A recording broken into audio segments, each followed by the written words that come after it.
Hey everybody, and welcome to episode 3 of Real Talk Glock. My name is Doc, I am your host, and my wife is standing by on the couch laughing at me. Literally, I wasn't joking. She's literally doing it right now. It's hilarious. To no one except for me. Thank you to my 13 subscribers.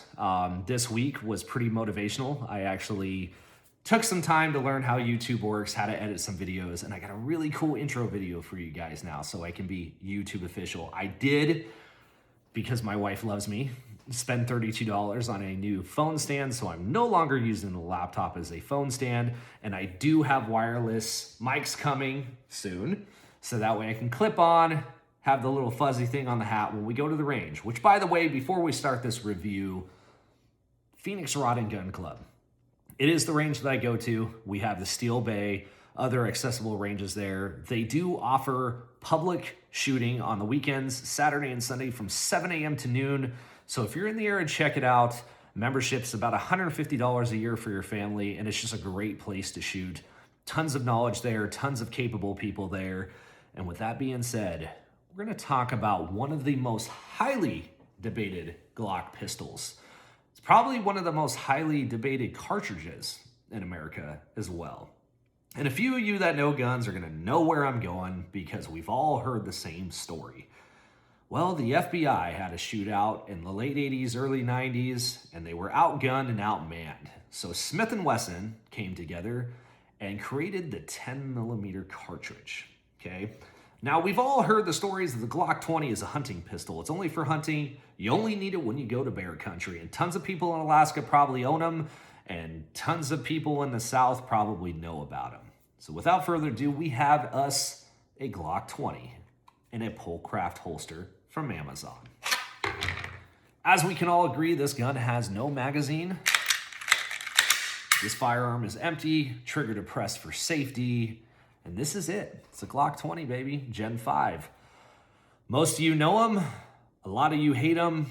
Some of you are curious as to why somebody would carry one. Well, it is just a behemoth of a gun. It is one of the heaviest Glocks, but I'll be honest with you, the grip positioning on this weapon is just fantastic. This one does not require grip tape because it is thick enough for my hands, which aren't really that big, but they are big enough to where sometimes a Glock 17, I just got to wrap it up. Wrap it up.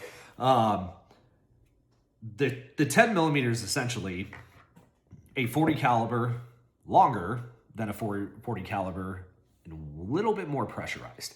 And some of the things you have to be cautious about as a 10mm owner is when you're buying ammo. Believe it or not, there's a lot of companies that will load a 10mm cartridge to 40 caliber spec, and you don't get the velocity or the feet per second that you were expecting.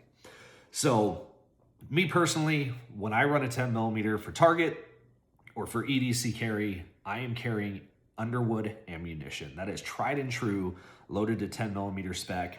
The 10mm is a great gun. I've never had any failure to feeds, never had any failures to extract. It is just a wonderful weapon. What I also like about this specific Glock 20 is that, is some of you are going to say, because I don't always like red dots, it's got a really wide red dot on it. It's got a really nice thick plate for it to stick on.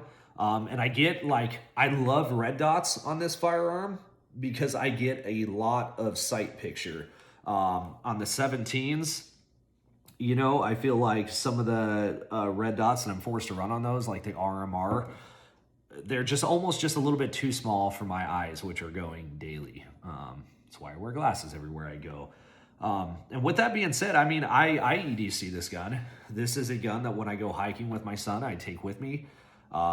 This is a firearm that for sure has got the capability of stopping a bear, a mountain lion, probably a little bit of an overkill for, coyotes or bad people, which, the sad thing is no hiking trail is safe, as we've learned in Delphi and we've learned in Iowa, that sometimes people go to the trails to commit really bad things. So anyone out there hiking, we are in Arizona. It is a constitutional carry state.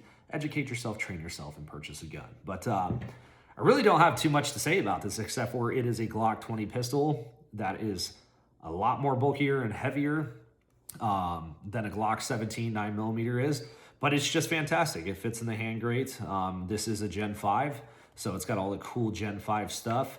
I have no complaints about it. And what I would say is if you're a gun owner that's looking into getting into a bigger caliber, if I had a choice between the 45 and I had a choice between the 10 mil, I'm going to choose the 10 mil all day long.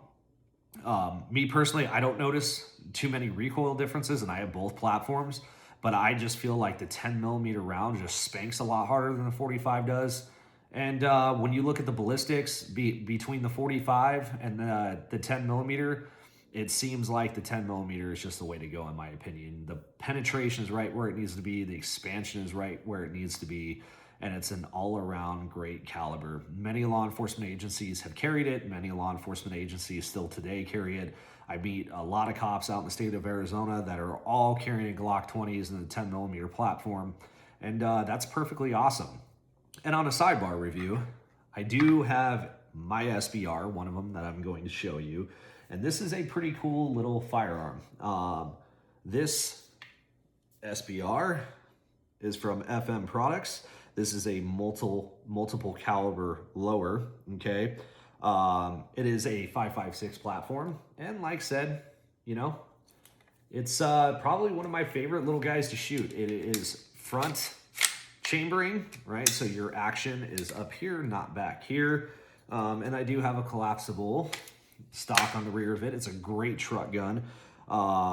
You know, I bought this and just fell in love with it right away. I love having a long caliber weapon that I can carry in my truck. I love having one that I can have with me in a backpack. And it's pretty cool. This company is out of Boise, Idaho, so it's American made. I love that. We love supporting American companies, even though Glock is from Austria, but I've been to the Glock factory in Georgia where all the Glocks are put together. So, you know, we can call them American. I mean, hell, every law enforcement agency in the world, specifically in the United States, carries Glocks. So it's pretty awesome, but it's going to be really fun to take this one out to the range. I do have my fancy dancy flashlight on it as I do the strobe light effects. Have my little ISR and my laser platform on it. And I do run grip tape over it to give it kind of a little blacked out look. That's actually, realistically, that's just how I hide my cable is I run the goon tape. I do have a little angled foregrip here. Really love it because it pulls right in my shoulder the right way that I like it. I do have an Holocene red dot on the top. You know, when I got this, and I was looking into the optic with a firearm this short, especially in the 5.56 platform, I don't run this gun suppressed because the suppressor would add more inches to the gun, 6 to 9 inches to the gun. So I figured, you know what, if I'm going to run an optic on it, it's going to be a low light level red dot that's just very, very simple. And every time I take this gun to the range, it is just a spitfire and a handful of fun. So check them out, FM Products out of Boise, Idaho. It's a pretty cool thing. And like I said, it is a multi-caliber lower. So, you know, you could set it up to 50 Beowulf. You could do a bunch of things with it. It's pretty cool. You obviously had to change out your bolt carrier, you know, your whole nine to that, but it is a pretty awesome weapon. So with that being said, like, share, comment, subscribe. Thank you to my 13 subscribers and the people that have left comments. Over the next couple weeks, my son and I are going to be posting some hiking videos. I'm pleased to announce that my 10-year-old son and I, over the past week and a half, have done about 36 miles of hiking. That is something that him and I fell in love with together, and it's something that really strengthens that bond between us. And at 10 years old, him and I are training for a 17-mile hike across the National Trail in South Mountain. So we'll definitely be posting some videos of that. And if you guys got any any requests, anything you guys would like different, like I said, we do have some equipment coming. We are going to have some range videos coming out. This video has obviously, or this channel, I should say, is obviously bland right now in nature because I'm doing quick reviews of firearms that I love. But the biggest takeaway from this is education. Arizona is a constitutional carry state, and there are many states in the union that do allow constitutional carry. And because of that, I think it's our moral responsibility as gun owners to educate those around us and to also ask questions and answer questions, okay? I'm not a social media guy. I'm not on social media, but I do go on Reddit. And it is really horrifying to me how many new gun owners can ask a question and someone will be like, well, just Google it, bro. That's what I picture they look like when they say that. And the fact of the matter is that Google is not going to give you the answers that you need. Okay, as an experienced shooter, and I say that without ego, but I like to place myself as pretty experienced. And, you know, those of you who know my background personally, you know what you know.